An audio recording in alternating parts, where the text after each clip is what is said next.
Hello, sports faithful out there. We are back for another episode of the Sports Scramble podcast. Joined tonight by Tyler and Wade.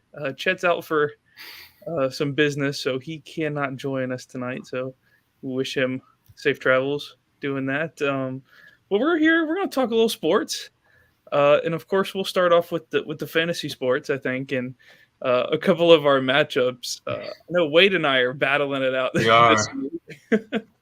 right on each other, like white on rice. It's a close game. I think Wade's only down by 6 right now, so we still got a couple guys left to play. Tyler, I don't know who you're playing this week. I'm playing Chris this week. He had Lamar Jackson that had an absolute game today. The Ravens didn't. The Ravens absolutely choked their game today. They were up like 28-7 at one point. But well, the interesting part about our matchup is I have Mark Andrews and Rashad Bateman, which both had a touchdown, which I was okay with that. Which I was not okay with was whenever Lamar Jackson had a 79-yard touchdown run that absolutely. Well, I'm down by 10. He still has Dalvin Cook and Gabe Davis, and I have Miles Sanders. So this is pretty much over unless Miles Sanders can go back to his Penn State days and have like 3 or 4 touchdowns. Yeah, I mean that and the fact that the elephant in the room being Tua. Yes. That's crazy. That guy had 44 fantasy points today. Yeah, 6 touchdowns will do that. Unbelievable. Heck of a turnout. I mean, that looks like it's looking up for the Dolphins this year. I mean, you start the season off 2-0, big statement win. Nobody can catch Tyreek Hill. I think Tyreek Hill is still in his prime. He is very much still a threat. So I think the Dolphins wide receiver core and their receiving core as a whole is one to look out for in the near future. But don't you think that everyone just kind of gave Tua too much of a hard time early in his career? I mean, Justin Herbert and Joe Burrow have had success out of that draft class, but I mean, when Herbert,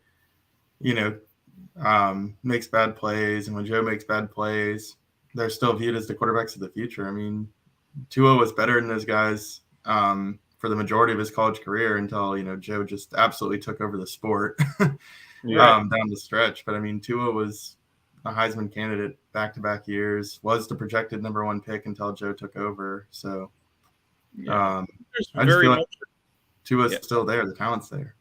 Yeah, I think there's very much a chip on his shoulder still from his college days. Great quarterback. I mean, being a lefty, he's one of the few out there. I think he's the only active starting left-handed quarterback. I can believe it. But yeah, I mean it looks good it looks up for the Dolphins. I think they're out of the Ryan Fitzpatrick days. Those are some fun days watching the Dolphins. But yeah, I think it's looking up for them. Speaking of Ryan Fitzpatrick, on a side note, I saw that him and Brady were like hated rivals when they used to play each other when Brady was still with New England. And I thought it was kind of funny. Like Brady said he hated him the most out of any other quarterback in the league. And I'm thinking, really? Ryan Fitzpatrick out of everybody? It wasn't like an Aaron Rodgers or a Peyton Manning. No, it had to be Ryan Fitzpatrick. It was the pesky kid at Harvard when when Brady was getting started in New England. Fitzpatrick was down the road and at Harvard, and maybe he just got under his skin. I don't know. Maybe there's a hidden story out there floating in the interweb. Maybe so. And I guess Tyler, I think you were in Baton Rouge this weekend for the LSU Mississippi State game. Yep. I don't know. Were you there, Wade? Oh, yeah, we went together. Yeah, okay. We went together. Oh, I didn't know that. Yeah, so much knowing. Cool kids only. Yes. I skipped the game. I decided to stay home and watch my lovely Penn State faithful. Hey, that was a good choice. Yeah.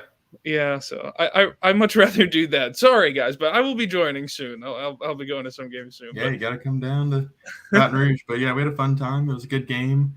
Tyler can attest to that. I think that we were just really impressed with the defense. Several game balls on the defense.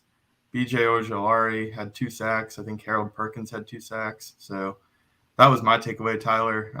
What stood out to you about the Tigers?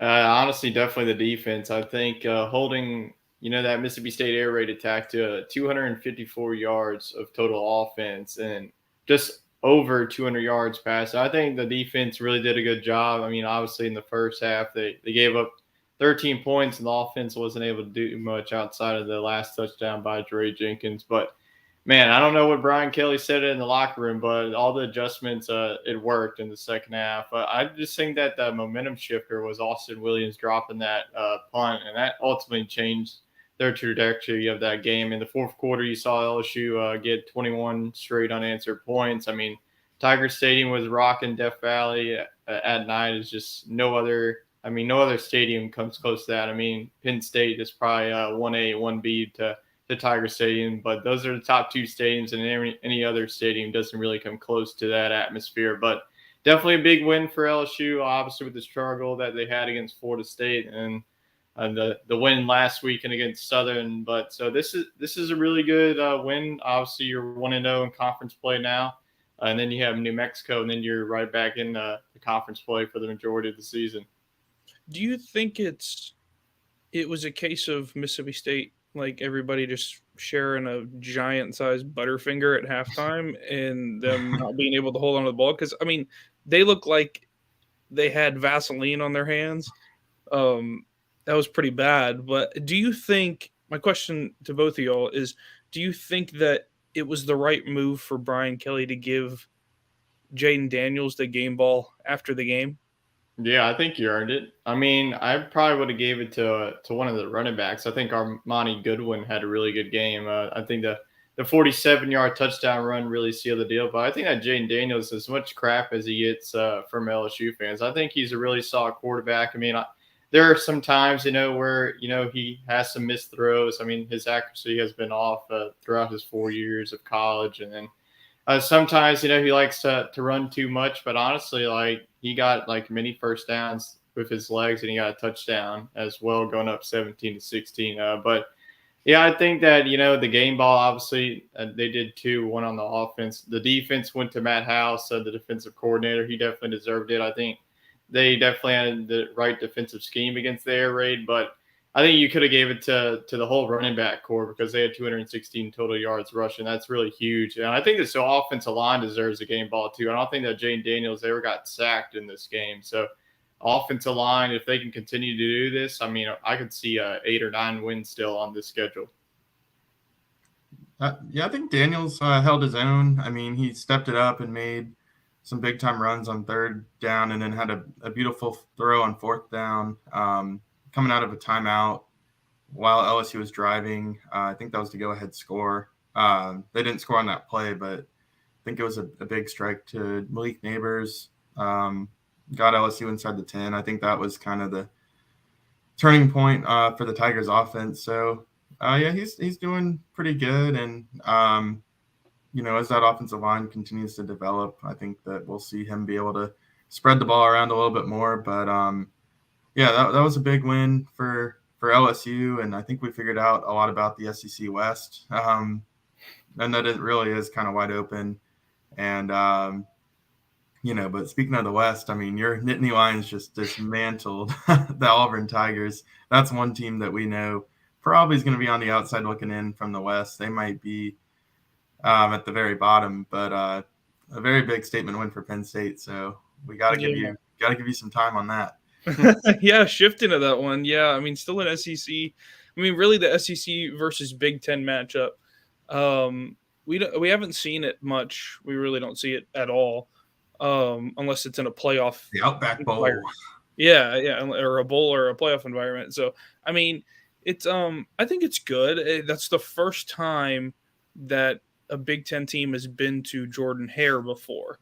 I think that the environment was pretty good. I think that for 3 quarters. I think they sold out the stadium for 3 quarters, and then it was kind of a mass takeover of white. So I think Penn State fans, the turnout was way bigger than expected. I mean, I saw stuff blowing up all over Twitter talking about how they were taking over the bars, in town. It was just massive amounts of Penn State people, and they're like, "Where did these people come from?" I'm sure people in Auburn didn't know that these people existed, which is kind of funny. So it's a different type of football. It's a good blend. I mean, SEC is hard hitting football, and it's air attack, big offense meets Penn State, which most Big Ten teams are slow moving and they're defensive minded first. And I think it blended really well. I mean, and it was a great game for Penn State. I think game ball in that game has to go to Nick Singleton. I mean that was a huge performance for him. Being a freshman, you're the National Player of the Year, and you basically owned him on like in the secondary. Nobody's going to catch him if he gets out, and a lot of credit goes to that offensive line for that very reason. I'm making huge holes I ain't seen in years. So it was great to see that. And defensively, I mean, 8 sacks by the defense is pretty unbelievable up against an SEC opponent. I mean, that's wild to me. 2 interceptions and 2 fumbles. So, I mean, all around great game for them. I think it's something to build on. You got 2 kind of slow games before you really ramp up, before you have to go to Ann Arbor and face Michigan. So, I mean, I think it's good. For those watching, yes, I'm repping my Penn State gear tonight. I like it. kind of repping my Penn State. Yeah. I'm always repping my LSU stuff in the back. Win or Generic lose. Louisiana. Yes, he's always repping the boot. Not for the Saints. Penn State gave Auburn the boot, that's for sure. Yes, 41-12. I mean, it was a beatdown, and I think it's something to come. I think we should see more Big Ten SEC matchups. I don't know what y'all's thoughts are on big conference playing against each other early on in the season before conference play happens. I mean, a lot of what happens now that we see currently is teams play cupcakes to open the season, and then when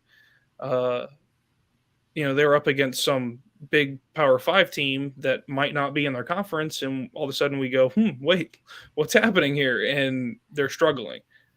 Yeah, I like that rule that they have to play a Power 5 team. I think it leads to some cool matchups. We had Mississippi State at Arizona. We had Michigan State at Washington. Of course, Penn State and Auburn. Ohio State played Notre Dame, Michigan and Georgia. Not Michigan and Georgia. That was in the playoff. Georgia and Oregon. So, some really good I call them national brands, I guess. Like you said, the Auburn fans kind of showed out of nowhere, but I mean, that's a big alumni network and certainly probably a large presence in the Atlanta area, you would think, and not too far of a drive. So the fans are going to show up. That's not the issue. The issue is these teams think that, hey, if we lose 1 or 2 games, our season's over. We're not going to make a big bowl game. We're not going to make the playoff. I think the playoff expansion will help with that because you could lose 2 games and still make the playoff.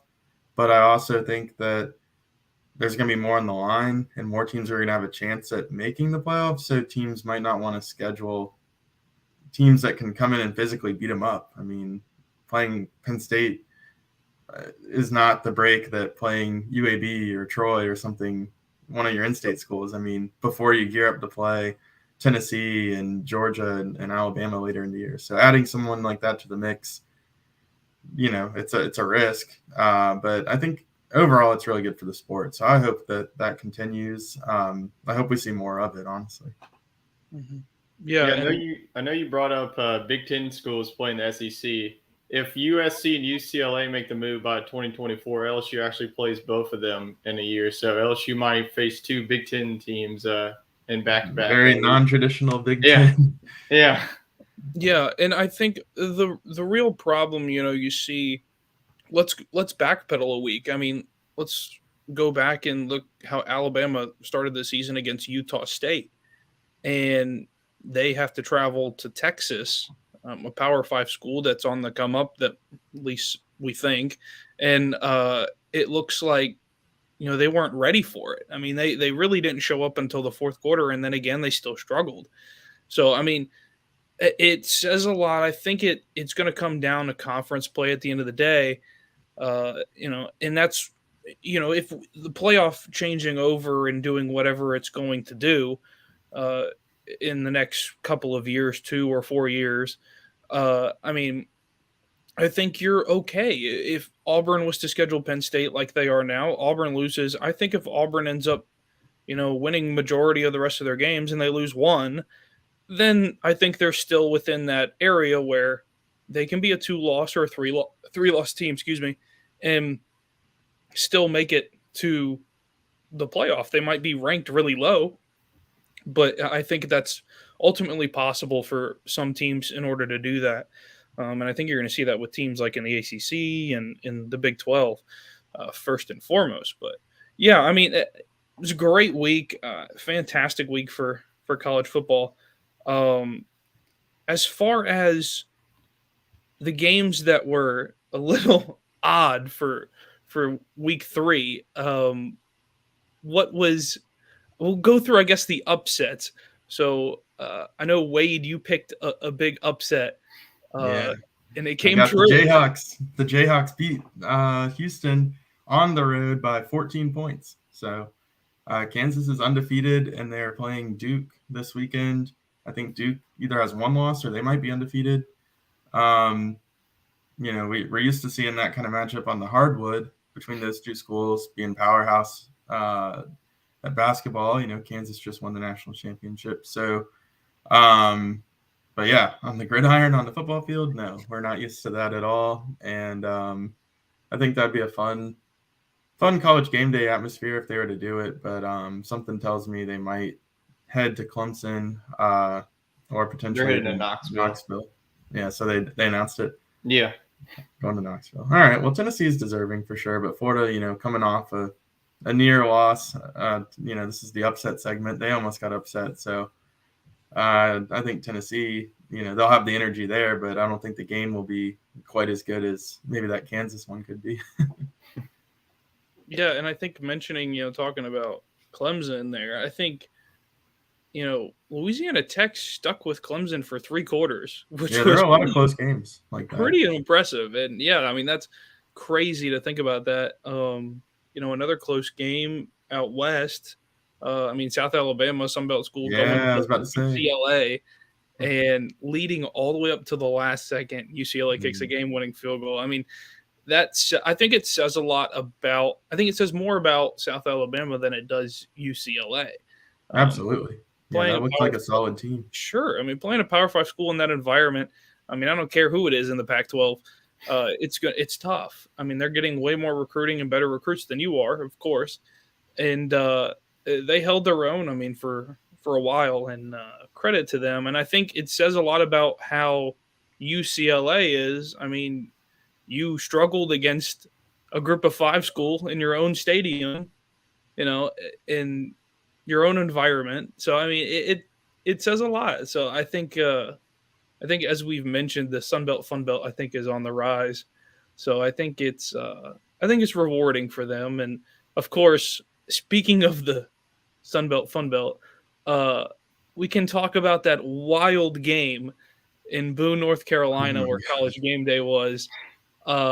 Troy facing off against App State. I wanted that game to be televised, nationally televised. It was on ESPN Plus, which of course I'm not going to worry about it then. But man, crazy game, Tyler. Yeah, you couldn't imagine a perfect ending for App State. This team is just a team of destiny at this rate. They, last week we all remember them beating Texas A&M in College Station, and then they come in this week like Troy really dominated this game, and then App State, Chase Bryce absolutely throws up a prayer. It was highly underthrown, but it doesn't matter. It's batted right into the receiver's hands, and he waltzes right into the end zone. It's just mass pandemonium in Boone. So, Luke Combs was there. He was a guest picker for College Game Day. So, how can you not like App State? If you don't, then you're just missing out on some good games every week.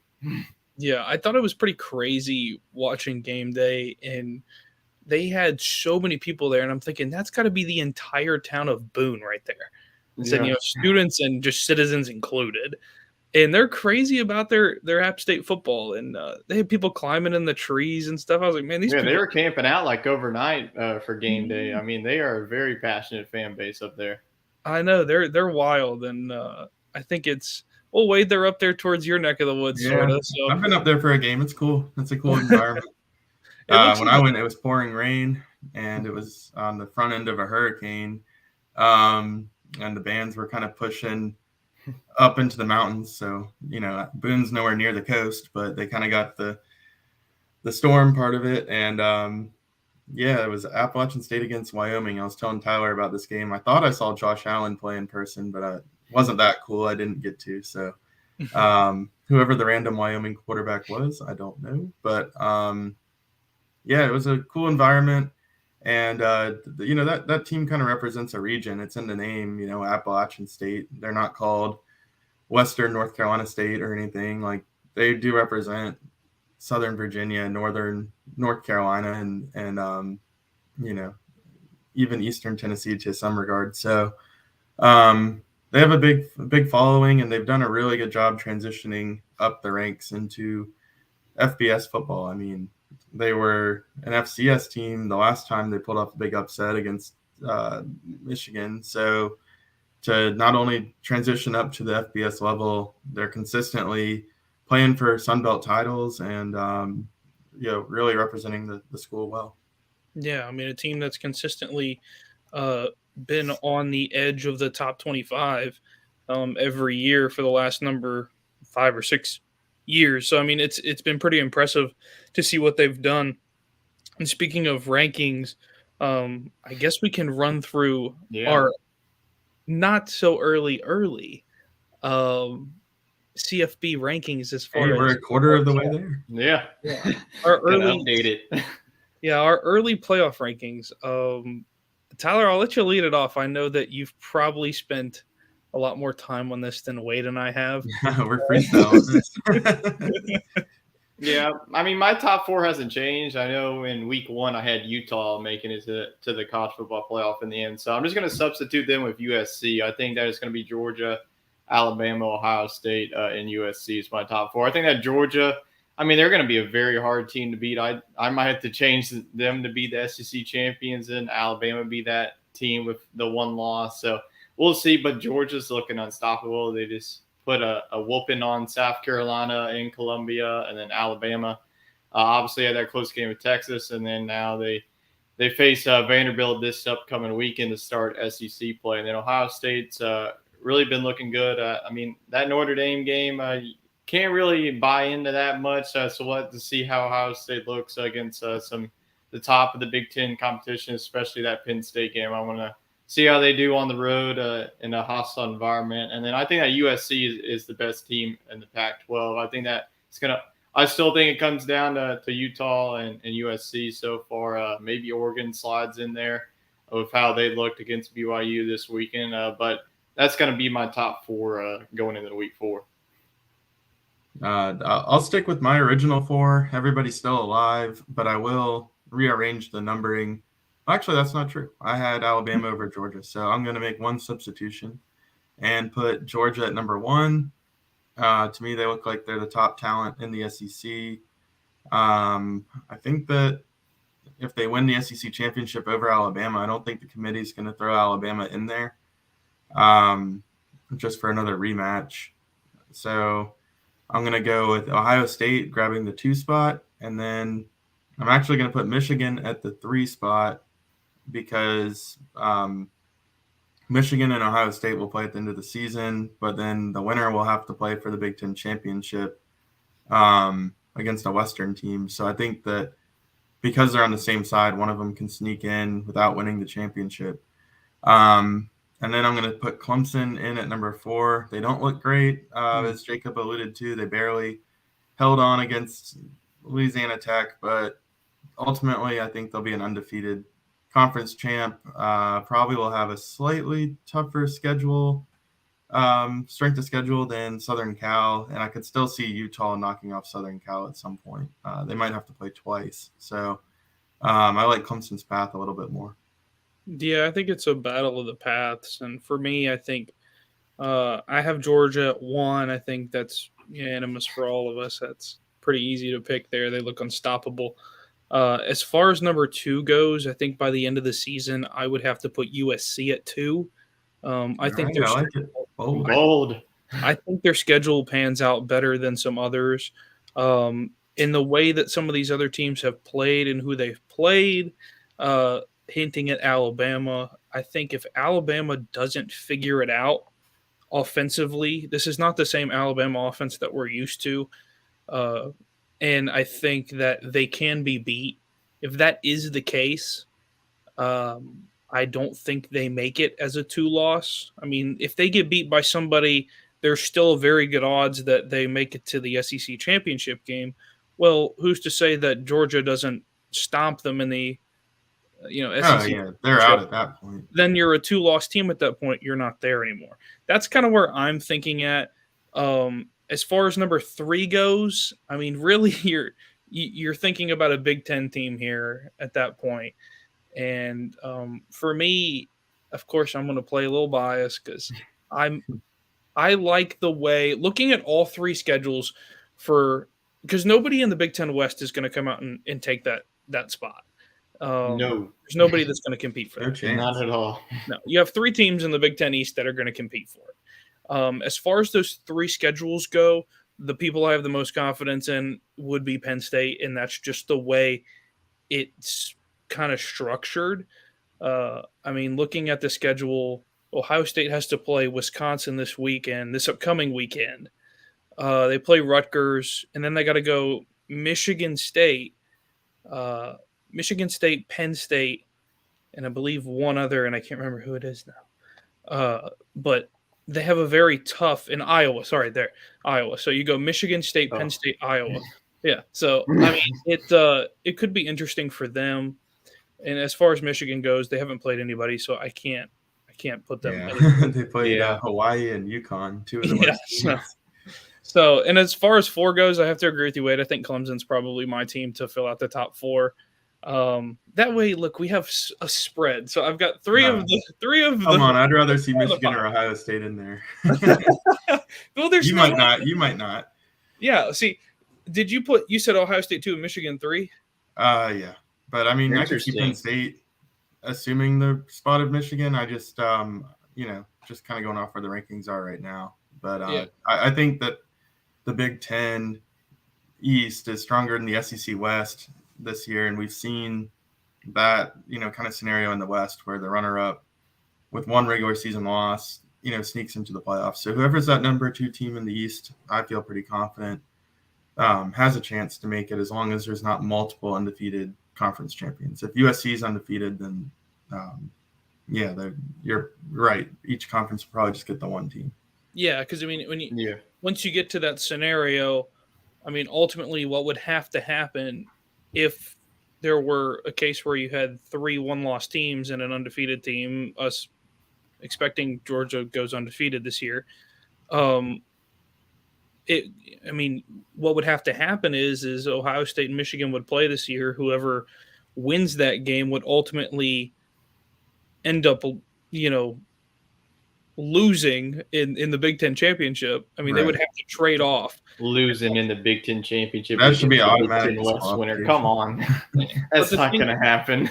Yeah. I mean, the thing is that's the problem with that division is that what happens when, all 3 teams play each other in one season. So when you get down to it, you're playing against everybody, and it might come down to I have to beat this person by a certain point margin in order to make it to the Big Ten championship.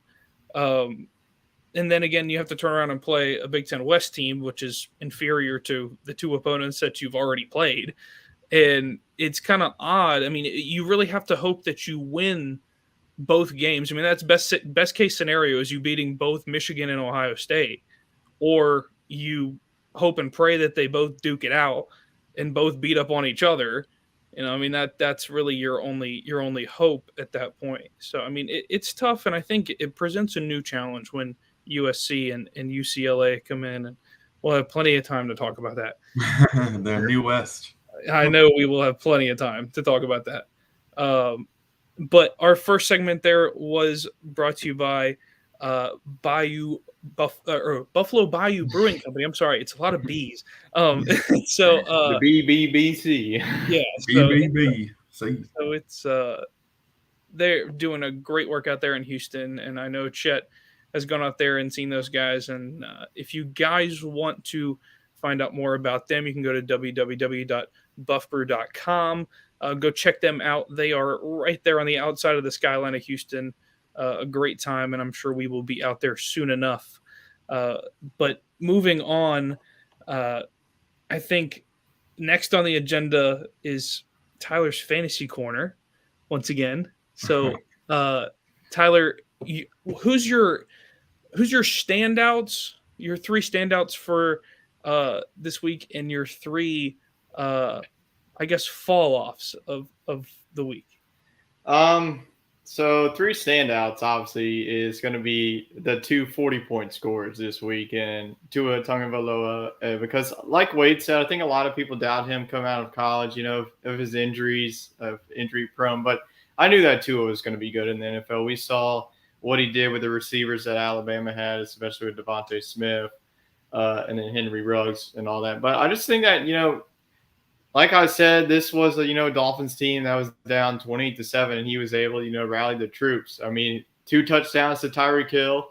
I mean, Tyreek Hill is just showing that he can do the same thing like he did at Kansas City, now in Miami, and then Jalen Waddle, really had a big game as well. I think a lot of people were writing off Jalen Waddle in fantasy. People just thought that like Tyreek Hill was just going to get all of it, but a lot of people don't remember that Jalen Waddle was the Rookie of the Year last year, and that it was Tua's favorite target. So I think a lot of people really disregarded that. So I think that if you have Jalen Waddle, you pretty much need to start him every week. Every week start this man, because I mean he will be. Zeke is sitting the bench. I mean, first game, he had a touchdown. Today he has a touchdown as well. 2 so touchdowns. I just think now I think this is good news for Jalen Waddle now that Tyreek is there, because the best cornerback is going to be on Tyreek, and then whoever's the cornerback number 2 will be on Jalen Waddle. So obviously the second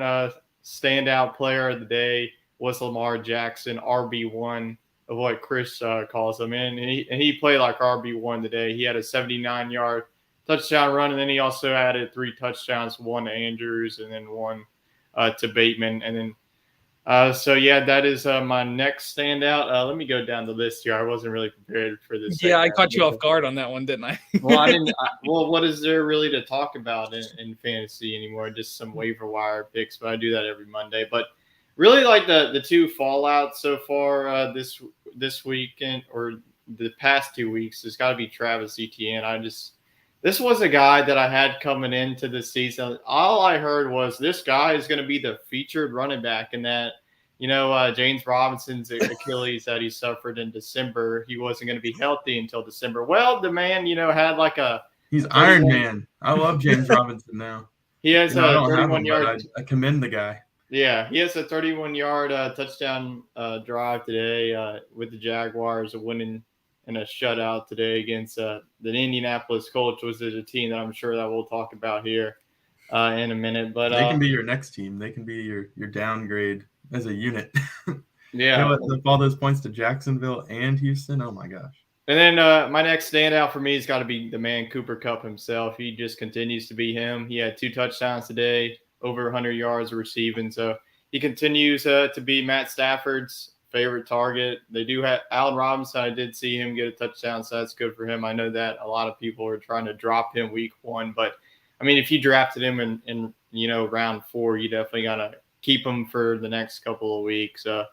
But yeah, just that's really all I had in my fantasy corner. You kind of caught me off guard here. Hey, an expert can never be off guard. Yeah. You spit out great information. He's always ready. Ready. Keeping it with the NFL talk, you mentioning the Jags in a shutout today. Yeah. Some recap for the games that have happened today, or the games in the first 2 weeks of the regular season here. Sure. I think are different than what we've expected, and of course what the analytics have said about these games. shoot, I mean, Detroit coming with a big win today, and I didn't expect it. I mean, they were playing Washington, but at the same time, I didn't expect the Lions to put up 36 points Their offense looks good in a game, but they look really good, and I think it's funny because it's a weird culture, and I think it's a good culture because Dan Campbell brings something that nobody else brings to the table, and it's insanity. So I think he fits well there with that one. And the only other one that's got my eye is the Giants winning again today. So they started the season 2-0. God Almighty, the New York Giants have started the season. That's wild. But Yeah. And the Jets 1-1. Yeah, the Jets. I mean, the Doing Browns. all What, we're up like 17-3 at one point, Yeah, and Nick then Chubb couldn't do it all. I mean, he did it 3 all, but it touchdowns wasn't for him. enough. but that's wild to me. I mean, the Patriots and the Steelers battling out today. That was a all-out battle. I mean, ground game battle because really wasn't much passing in that game. Tough, grinded out game. And then pivoting to the Bucks and the Saints. Speaking of grinded out and battled, Oh man, punch it out. yeah, we Yeah. can talk about the fact that Mike Evans and Lattimore decided Marshawn Lattimore. Yeah, Marshawn Lattimore decided they were both going to get ejected from the game because they can't stand to keep their hands off of each other. It's like they were in a lovely relationship. They might have been. Every It time pretty much has been like a yearly base relationship. Like, these two guys do not like each other at all.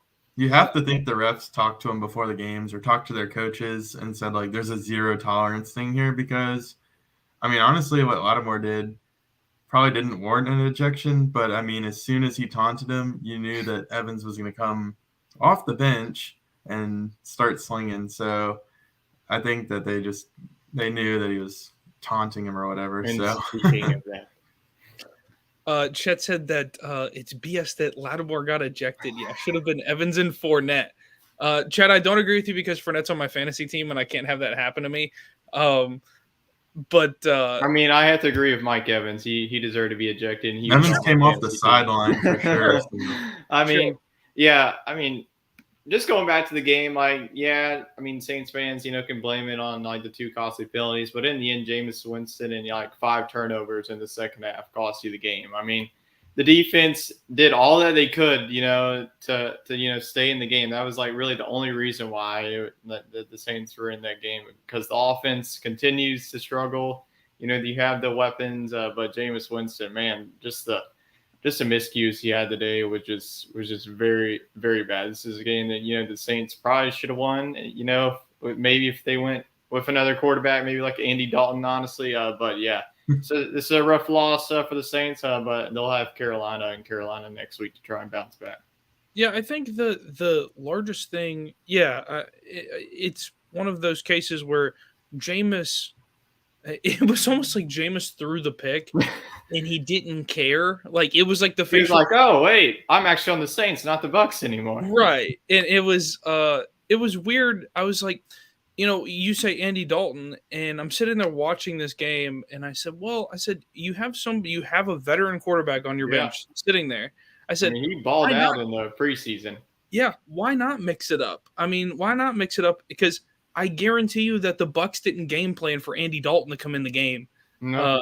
and play it all. So They could have pulled, like what they did last year whenever Jameis got hurt. Like, the Bucks didn't game plan with Trevor Siemian, and Trevor Siemian, had like 2 touchdowns in the Saints win last year in the Superdome. But the Bucks, they got to give credit to their defense. They played really good. Devin White, I know that Wade has him in his fantasy team. He played a really good game for the Bucks. So this was a much needed win for the Bucks because the Saints have really owned the Buccaneers and Tom Brady. And Tom Brady was getting really pissed off. He was chucking his helmet, chucking the Microsoft Service tablet. I mean, man, I don't know what was going through that man's head. And it was just wild. Yeah, I know Brady's after NFL career, and that's Microsoft Surface durability testing. I think he would be a great advocate for that. But posing the question, Do you think we see Andy Dalton next week for the No, Saints? they're going to stick with Jameis. They're Yeah, going to stick with Jameis. I mean, I don't see Andy Dalton, being the answer quite yet. you kind of stick with Jameis, and if he leads you to 5-11, then he leads you to one of these very talented rookie quarterbacks we're going to see in the draft. And if Exactly. he leads you to 11-5 or 10-6, somewhere in there, I guess there's 17 games now, so my Yeah, math's there's not 17.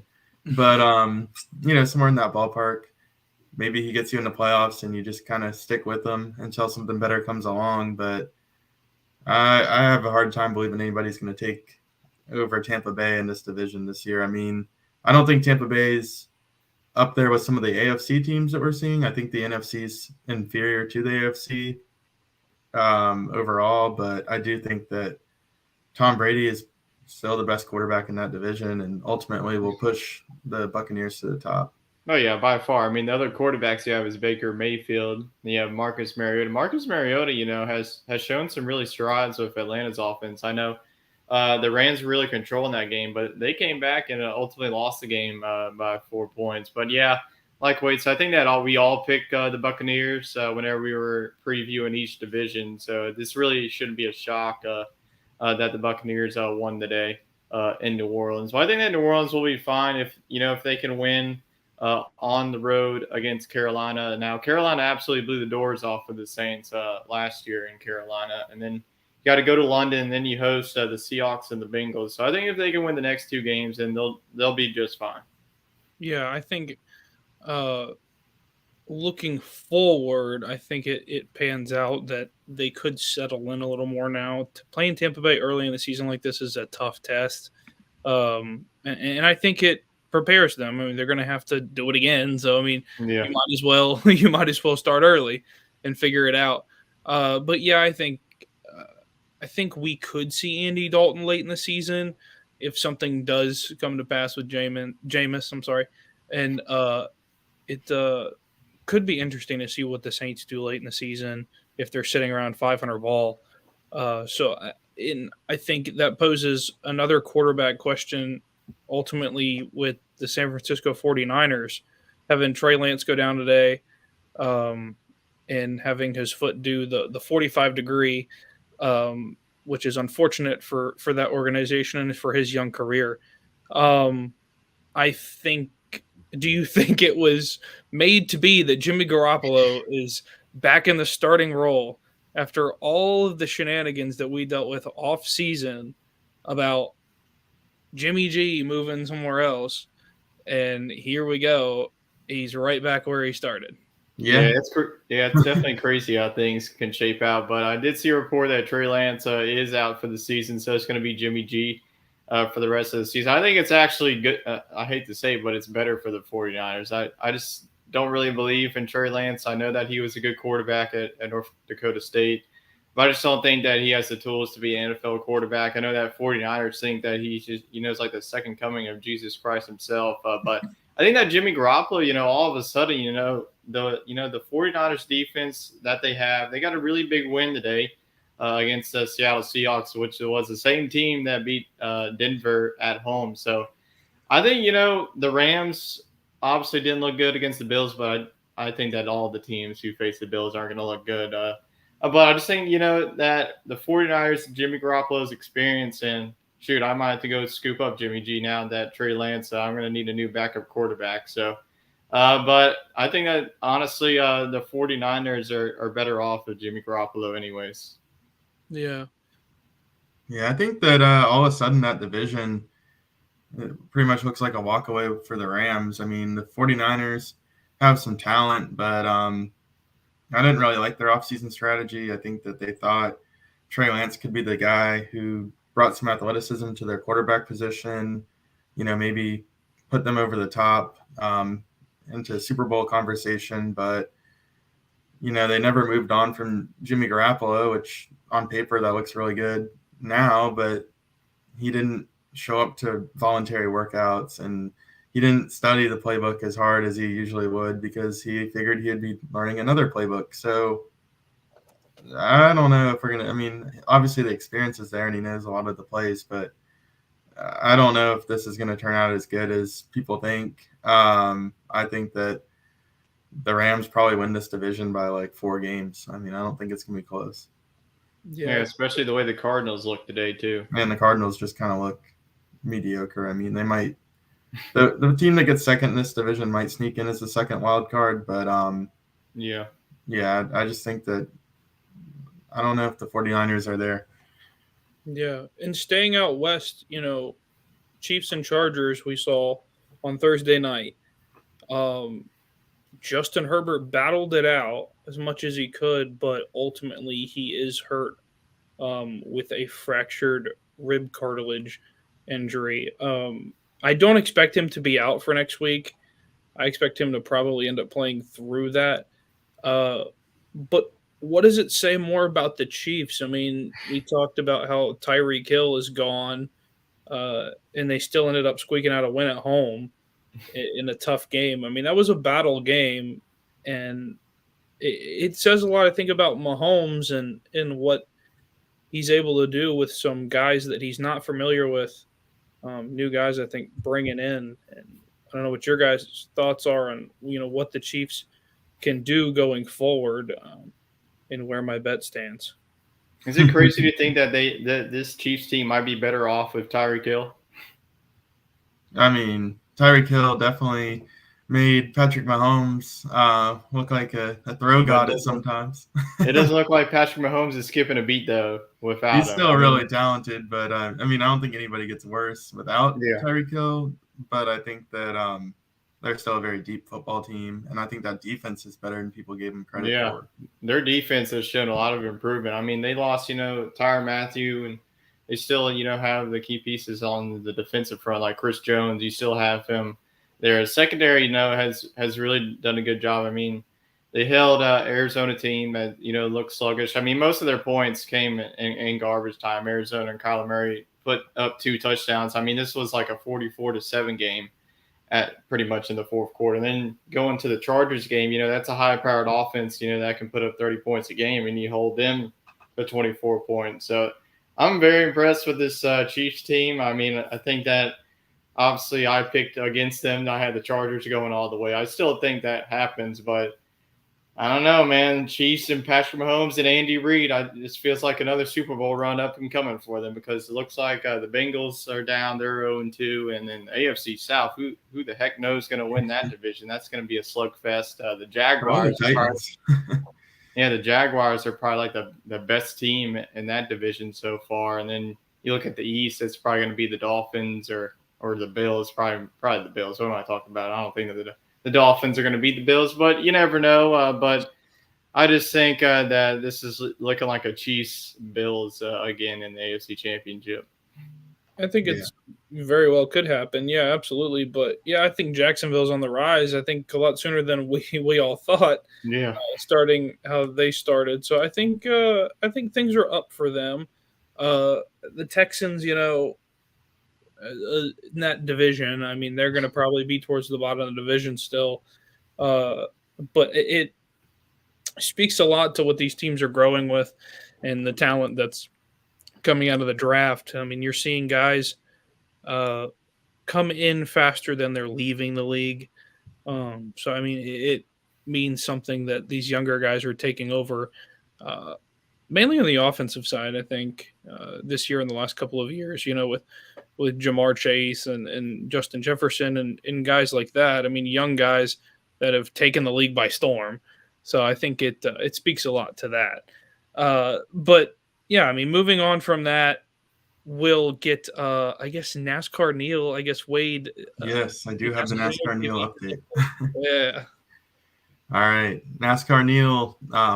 This is kind of a warm-up week for him, because this upcoming week is the big week for him personally, because the second round of the playoffs will be in Fort Worth at Texas Motor Speedway. So Neil's actually going to go to that next weekend and give us a live recap that Sunday night, potentially. So nonetheless, the NASCAR playoffs did kick off this weekend, and it was nothing short of eventful. Actually, already Kyle Busch, Tyler Reddick, Austin Dillon and Kevin Harvick have all been eliminated from the playoffs. And traditionally, you just don't see that in the first round, according to Neil. He said that usually it's just kind of a warm-up for the ensuing races, but he said some real just no-namers kind of came to the front of the pack, and all of a sudden the playoffs will now be without some of those big names like Dillon and Busch, and Harvick, of course, is one of the more historic greats.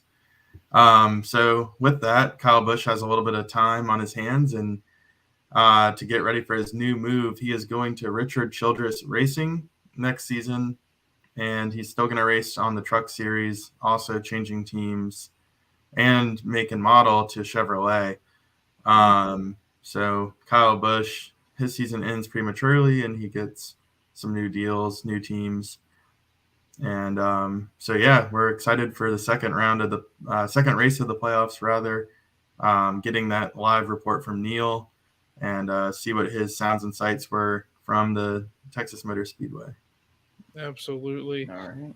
And that section of our podcast was brought to you by Norse Beards. I'm growing mine out a little bit. Penn State still hasn't lost. Hey, you get to keep growing it. It might be there for the whole season. Oh, Yeah. God almighty. I'm not going to know what to do. So I'll be itching and watching the games at the same time.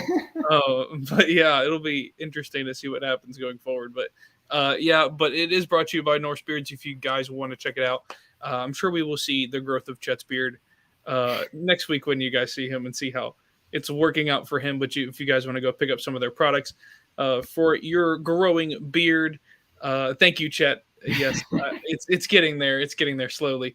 I still need to go pick up some of it myself, so I need to do that here this week. But yeah, it's head over to www.norsebeards.com and enter that promo code OCS for 25% off your beardman's needs. And moving on from that, I think we're going to close out. I'm going to pivot back to college football in our week 4 upsets coming up. Who do we think is on upset alert? Upset specials. You better have yours in the comments section. Yeah, we need to post Chet's on here. Yeah, we can get Chet's upsets here as well. But Tyler, lead us off with your upsets of the week. All right, we all went 4 for 4 last week. I'm gonna start. The Texas Longhorns. That was very impressive, by the way. Let me just say. Very. The Texas Longhorns will get upset by Texas Tech in Lubbock. It is a very hostile environment to go into. Texas Tech is number 22 in the country. They're 4.5-point favorites, riding off of a home victory against UTSA. But they have a backup quarterback in Hudson Card, and he has looked okay, but it's not Quinn Ewers on the field. I think that the main key, Texas Tech obviously had a loss, coming off of a loss to NC State. They played well. Their defense wasn't able to hold NC State for long, but I think that their offense will be able to score against Texas' defense. I think that if they can stop Texas's running game and make Texas one-dimensional, I think that Texas Tech gets the job done. So I'm going to go Red Raiders in this. Well, I got to say the Kent State Golden Flashes are just looking phenomenal this year, and Georgia might be sleeping in till – I'm just kidding. All right. Wake up. But much Biggie bags for you. You've been eating.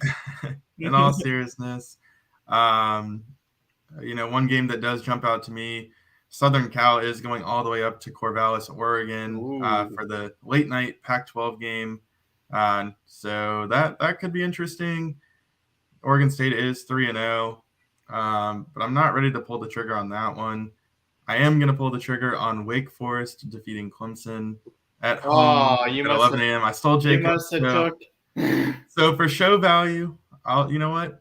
Let's go Beavers. Let's go Oregon State. They're going to knock off Jacob's number 2 overall team.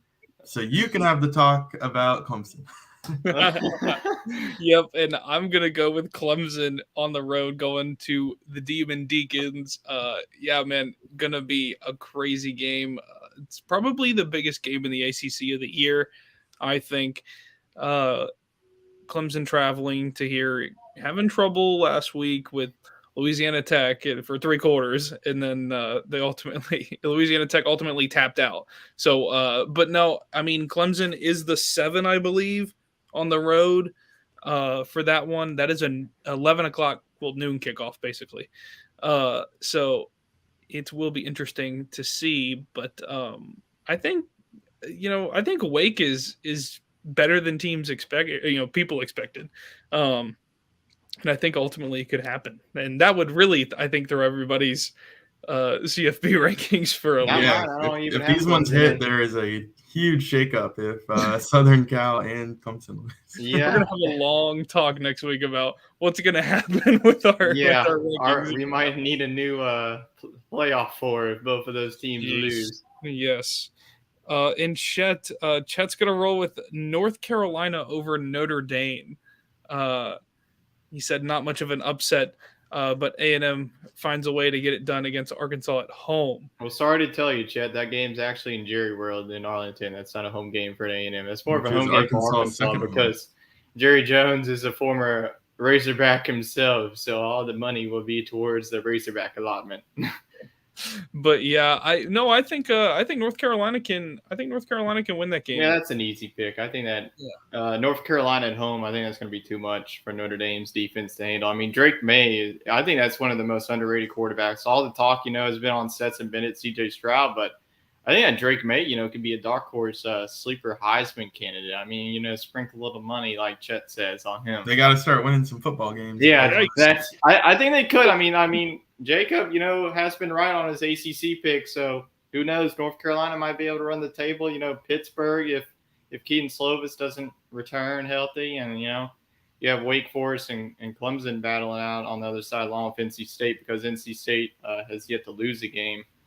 So yeah, I think the ACC, is still wide open. And then Miami looking absolutely terrible this week. Let's see.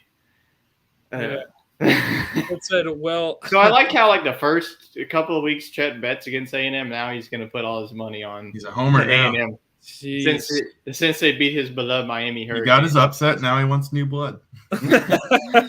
Just moves on to the next one. Yes. But yeah, I think those are some good ones. Let's hope we go 4 for 4 again. This weekend, this upcoming weekend, that is. But I think now we're getting into conference play, and I think things are going to look a little better. There's going to be less upsets as we go. Yeah, I think even for our parlays. So I hope that for the sake of our betting odds going forward, that maybe now that conference play is starting, maybe something can actually happen. A little normalcy, yeah, that'd be good. A whole lot of unnormal has happened. Yeah. Lately.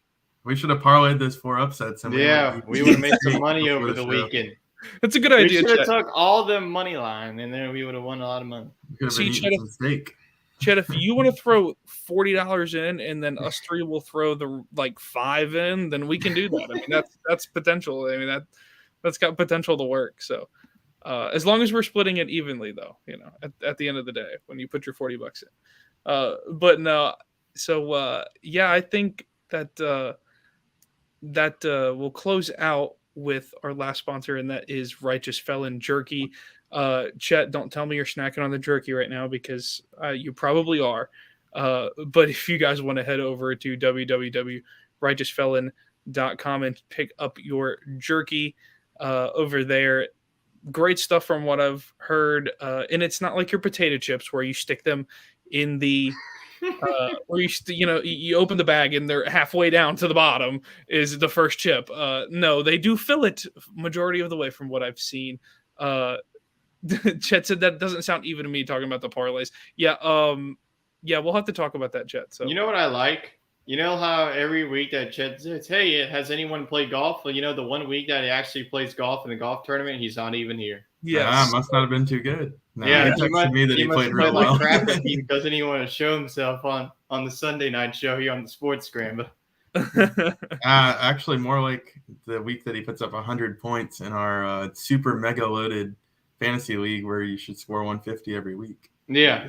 Doesn't show Well, Jonathan Taylor let him down this week. I'm 0-2 though, so I can't really talk. Yeah. Jacob, your Green Bay running back has scored a touchdown. My running back has 1 point. So well, nice. Your lead.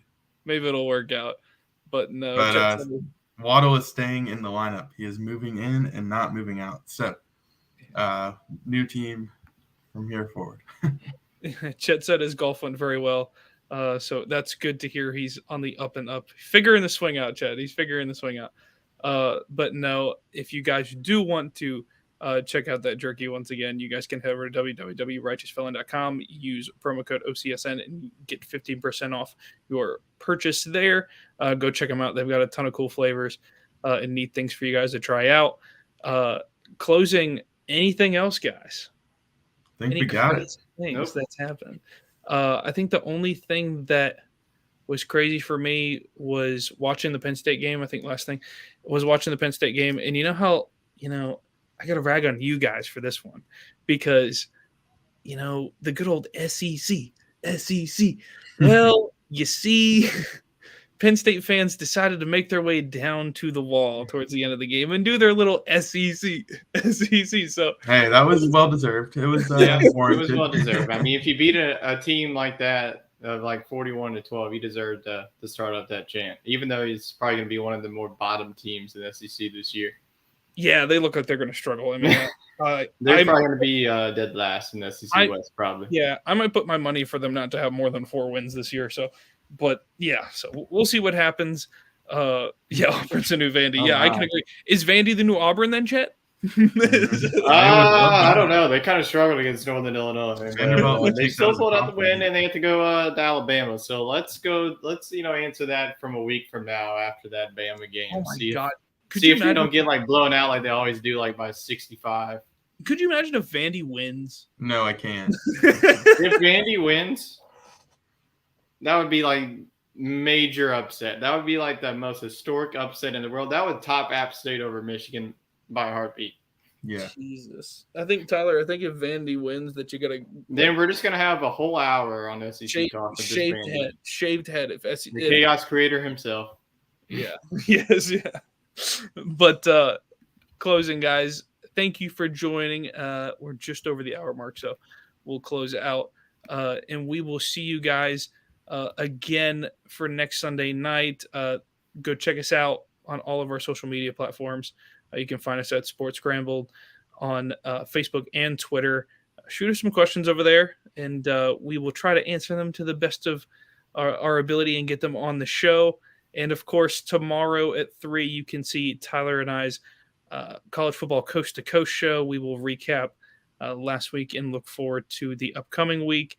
And then finally, the SEC corner over there with Southeast Sports Talk with and what?